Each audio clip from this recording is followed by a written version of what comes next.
निरुपमा के पति उस दिन ऑफिस से जल्दी घर आ गए थे। अरे, आज आप इतनी जल्दी कैसे आ गए? आज काम जल्दी खत्म हो गया, इसलिए मैं जल्दी घर आ गया। आज मैंने बॉस को डिनर पर बुलाया है, साथ में उनकी पत्नी और बच्चे भी आएंगे। तुम कुछ अच्छा बना लेना। घर में मेहमान आने वाले हैं, ये सुनकर 12 साल का दीपक मचल जाता है और माँ से जलेबी बनाने की जिद करने लगता है। माँ, घर में मेहमान आ रहे हैं, आज जलेबी बनाओ ना, तुम्हारे हाथ की जलेबी बहुत अच्छी लगती है। दीपक बेटा, जलेबी फिर कभी बना दूंगी, आज घर में बहुत काम है। नहीं माँ, मुझे तो तुम्हारे हाथ की जलेबी खानी है। तुमसे अच्छी जलेबी इस संसार में कोई नहीं बनाता। अब निरुपमा, दीपक का मन है तो बना दो जलेबी। बॉस तुम्हारे हाथ की जलेबी खाकर खुश हो जाएंगे। दीपक की तरह आप भी जिद करने लगे। मुझे खाने का भी इंतजाम करना है। आपको तो पता है कि जलेबी बनाने में कितनी मेहनत लगती है। खाना बनाने में मैं तुम्हारी मदद कर दूंगा, लेकिन जलेबी बनाई लो। ठीक है। उस दिन निरुपमा ने खाना बनाने के साथ साथ जलेबी भी बनाई। रमेश के बॉस ने जब निरुपमा के हाथ की बनी जलेबी खाई तो उन्होंने बहुत तारीफ की। भाई वाह रमेश, इतनी स्वादिष्ट जलेबी मैंने पहले कभी नहीं खाई। लगता है शहर के सबसे महंगे मिठाई की दुकान से लाए हो। हैं? जलेबी ताजी और गर्मा गर्म भी है। सर, ये जलेबी मैंने खरीदी नहीं है, बल्कि इसे तो निरुपमा ने बनाया है।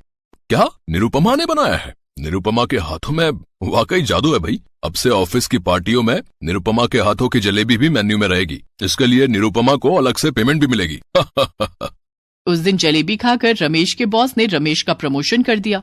अब से ऑफिस की हर पार्टी में निरुपमा घर से जलेबी बनाकर डिलीवर किया करती थी, जिसे खाकर क्लाइंट बेहद खुश होते और कंपनी को नए नए ऑर्डर मिलने लगे।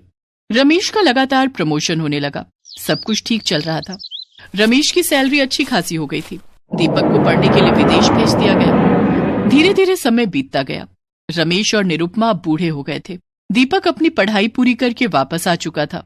उसने अपनी एक स्टार्टअप कंपनी खोल ली, जिसके लिए रमेश ने दीपक को एक अच्छी खासी रकम दी थी। एक दिन, दीपक की माँ, अब हमें दीपक की शादी कर देनी चाहिए। आप सही कह रहे हैं। हमें अपने दीपक के लिए एक अच्छी लड़की देखनी होगी। हमारा दीपक लाखों में एक है। रमेश और निरुपमा ने दीपक के लिए लड़की देखना शुरू कर दिया। दोनों अपने इकलौते बेटे की शादी की तैयारियों में जुट गए। उस दिन दीपक को देखने लड़की वाले आए थे। दीपक घर पर नहीं था। भाई साहब, हमें तो आपका लड़का पसंद है, लेकिन आप अपने लड़के से भी एक बार पूछ लेते तो अच्छा होता। दीपक से क्या पूछना, वो तो वहीं शादी करेगा जहां हम कहेंगे। हमारी तरफ से ये रिश्ता पक्का। यहाँ शादी पक्की हो रही थी और वहाँ दीपक ने अपनी पसंद की लड़की से कोर्ट मैरिज कर ली और मेहमानों के सामने पत्नी को लेकर घर आ गया। आ गया बेटे, हमने तेरी शादी पक्की कर दी है। अब उसकी कोई जरूरत नहीं है माँ, मैंने शादी कर ली है। ये है तुम्हारी बहू नताशा। ये सब देखकर लड़की वाले नाराज होकर वहाँ से चले जाते हैं। रमेश ये सदमा बर्दाश्त नहीं कर पाए और उन्हें हार्ट अटैक आ गया। दीपक के पापा, आपको क्या हुआ? आप कुछ बोलते क्यों नहीं? दीपक बेटे, जल्दी डॉक्टर को बुला ला। दीपक ने फोन करके डॉक्टर को बुलाया, लेकिन तब तक बहुत देर हो चुकी थी। रमेश इस दुनिया से विदा ले चुके थे। पति के जाने के बाद निरुपमा बेसहारा हो गई थी। बेटे बहू न तो उससे बात करते थे और न कभी उसका हाल पूछते थे। वो अकेली अपने कमरे में पड़ी रहती। बूढ़ी निरुपमा बेटे बहू को बोझ लगने लगी थी। जनवरी का महीना था, कड़ाके की ठंड पड़ रही थी। एक दिन, दीपक बेटे, ठंड के कारण मेरे जोड़ों में दर्द रहने लगा है, मेरे लिए दवाई ला दे। देख, मेरा स्वेटर भी फट गया है, कुछ गर्म कपड़े भी दिला दे। माँ, अभी मेरा काम बहुत मंदा चल रहा है, अभी मेरे पास पैसे नहीं है। बाद में तुम्हारे लिए दवाई ला दूंगा। और रही बात ठंड की, तो कुछ ही दिनों की तो बात है, स्वेटर में क्यों पैसे बर्बाद करना। दीपक बेटे, मैंने नहीं सोचा था कि तू इतना नालायक निकलेगा। निरुपमा का इतना कहना था कि बेटे बहू दोनों उस पर टूट पड़े और उसे धक्के मार कर घर से निकाल दिया। बेटे बेटे, इतनी ठंड में मैं कहाँ जाऊंगी, मुझे मेरे घर से मत निकाल। सुन बुढ़िया, ये तेरा नहीं मेरा घर है, समझी? बाबा के मरने के बाद ही मैंने ये घर अपने नाम करा लिया था। हमने तुझे इतने दिन अपने घर में रखा था, यही बहुत है। अब तू कहीं भी जाए, हमें उससे कोई मतलब नहीं है। तेरे दिन भर की चिकचिक से छुटकारा मिलेगा।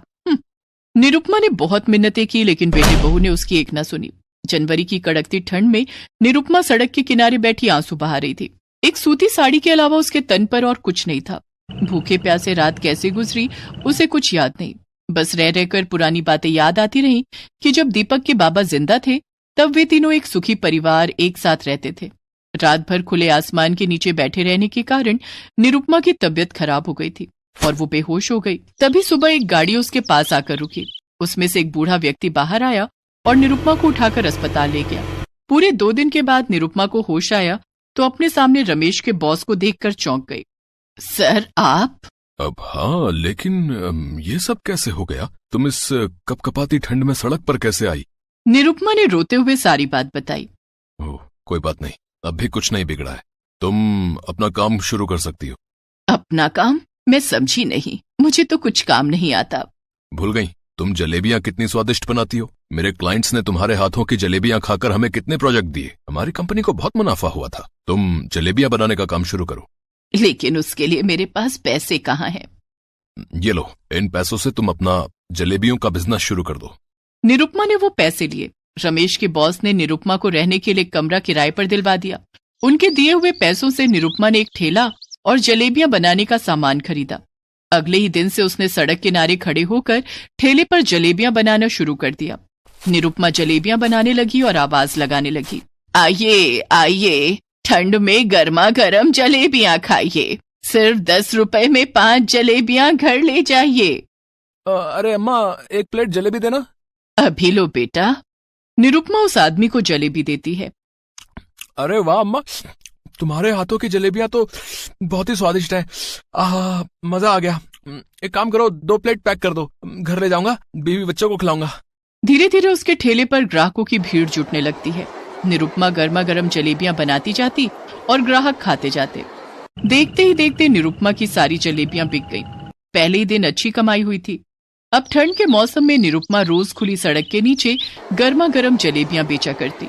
कुछ ही दिन में उसे बड़ी बड़ी कंपनियों से जलेबियां बनाने के ऑर्डर मिलने लगे। निरुपमा की अच्छी खासी कमाई होने लगी। निरुपमा अब गरीबों और जरूरतमंदों की मदद भी करने लगी।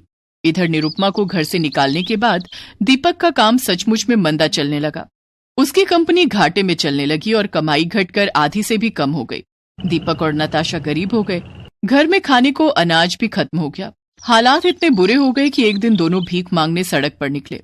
तभी उन्हें किसी ने बताया, अरे भाई, वहाँ चौराहे पर एक बूढ़ी अम्मा बहुत स्वादिष्ट जलेबियां बनाती है भैया। गरीबों को मुफ्त में जलेबियां खिलाती हैं। वहीं चले जाओ, भरपेट जलेबियां खाने को मिलेंगी। दीपक नताशा के साथ चौराहे पर गया।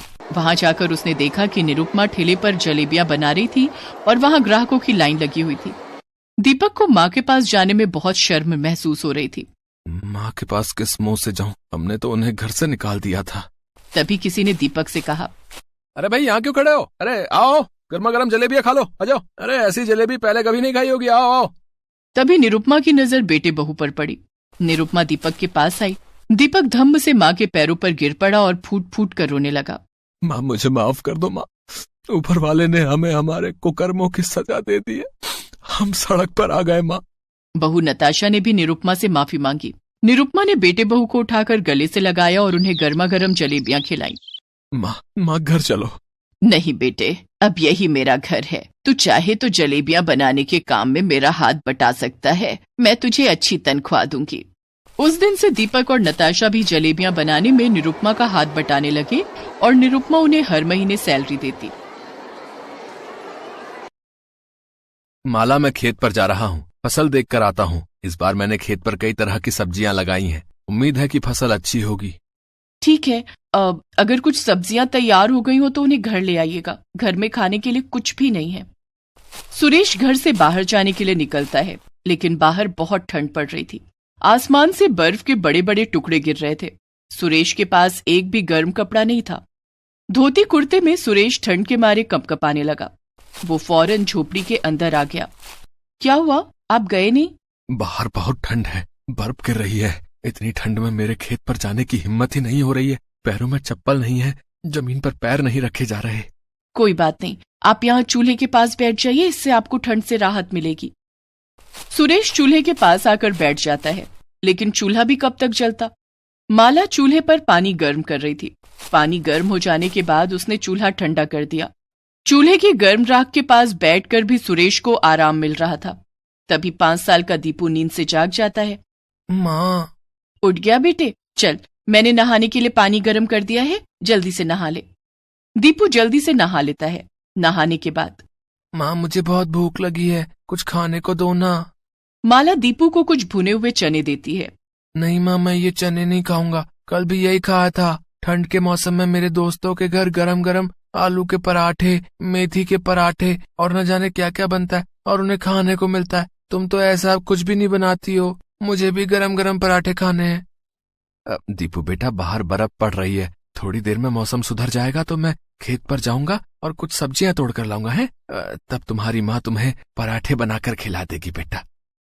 ठीक है बाबा। सुरेश कुछ देर इंतजार करता है। दिन चढ़ने के बाद बर्फबारी रुक जाती है और हल्की धूप निकल आती है। सुरेश अब अपने खेत पर जाता है, लेकिन वहां जाकर सुरेश हक्का बक्का रह जाता है।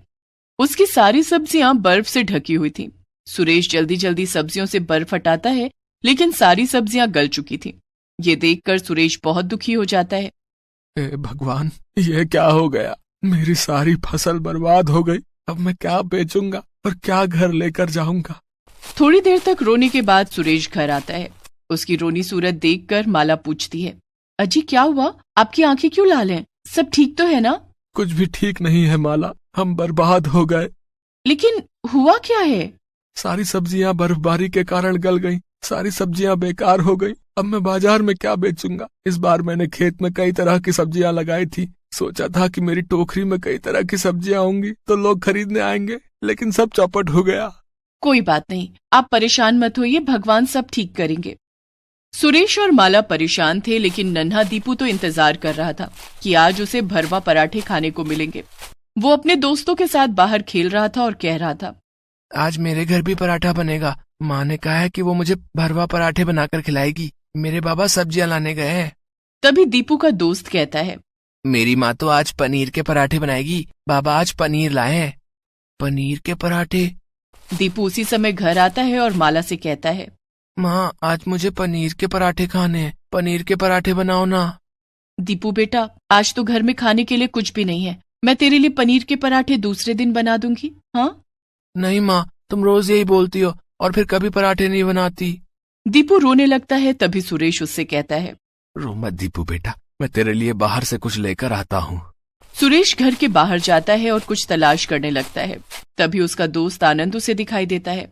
अरे सुरेश, आज तू सब्जियां बेचने नहीं आया? तुझे ही ज्यादा ठंड लग रही है क्या?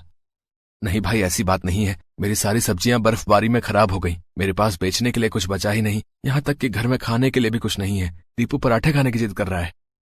ऐसी बात है तो मेरे पास ये 2 बैंगन बचे हुए हैं, ये तू ले जा। पराठे ना सही सब्जी रोटी बना लेना और दीपू को खिला देना। आनंद अपनी टोकरी से 2 बैंगन निकाल कर सुरेश को दे देता है। सुरेश बैंगन लेकर घर आता है और माला को दे देता है। इस बैंगन से भरवा पराठे बना देती हूँ, घर में थोड़ा सा आटा रखा है। बैंगन के पराठे? दीपू बेटा, हमारे पास अभी यही 2 बैंगन है, इसके अलावा कुछ भी नहीं है। मैं बैंगन के पराठे बना देती हूँ, तू खाकर तो देख फिर कहना। माला उन 2 बैंगनों से पराठे बनाती है। हालांकि माला ने भी बैंगन के पराठे पहली बार बनाए थे। उसने पराठे बनाकर जब दीपू को खाने के लिए दिए। माँ, ये पराठे तो बहुत अच्छे हैं। ठंड के मौसम में गरम गरम बैंगन के पराठे बहुत अच्छे लग रहे हैं। दीपू ने बैंगन के 2 पराठे खा लिए। आटा सिर्फ इतना ही था कि बैंगन के सिर्फ 4 पराठे बन पाए थे, जिसमें से 2 पराठे दीपू ने खा लिए थे। माला ने 1 बैंगन का पराठा सुरेश को दिया और 1 पराठा खुद ले लिया। दोनों खाना शुरू करने ही वाले थे कि किसी ने कुंडी खटखटाई। इस समय कौन होगा? मैं देखता हूँ। सुरेश दरवाजा खोलता है तो बाहर एक साधु बाबा खड़े थे। बेटा, बाहर बहुत ठंड है, क्या मुझे थोड़ी देर अपने घर में रहने दोगे? सुबह होते ही मैं चला जाऊंगा। हाँ हाँ बाबा, आइए ना। बाबा घर के अंदर आ जाते हैं। बाबा ये लीजिए, बैंगन का पराठा खा लीजिए। तुम्हारा कल्याण हो बेटी। बाबा बैंगन का पराठा खा लेते हैं। बैंगन के पराठे बहुत स्वादिष्ट बने हैं, एकदम करारे हैं। सुरेश अपना पराठा भी बाबा को दे देता है। बाबा, आप ये पराठा भी लीजिए। बाबा बैंगन का दूसरा पराठा भी खा लेते हैं। उनके चेहरे पर एक अजीब सी तृप्ति थी। शायद उन्हें बहुत भूख लगी थी। उस दिन भी माला और सुरेश को भूखा रहना पड़ता है, लेकिन घर आए अतिथि को संतुष्ट देखकर वो दोनों बहुत खुश थे। बाबा, मैं आपका बिस्तर लगा देता हूँ, आप आराम कर लीजिए। सुरेश बाबा के लिए बिस्तर लगा देता है और सभी लोग सो जाते हैं। दूसरे दिन। अच्छा बेटा, अब मैं चलता हूँ। बाबा हमें माफ कर दीजिए, आज आपको खिलाने के लिए हमारे पास कुछ भी नहीं है।